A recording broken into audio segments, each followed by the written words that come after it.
Masukkan kentang. Kentang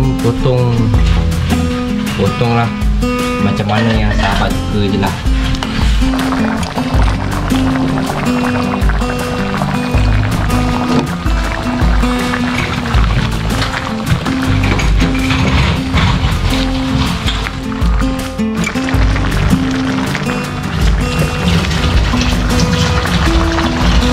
Kan kita dah siap. Okey, alhamdulillah.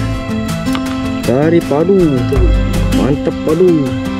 Nak makan ke sahabat? Nak. Minta maaf sahabat. Kalau boleh, kalau kita dekat ni ada masa kita boleh datang pergi sama sahabat.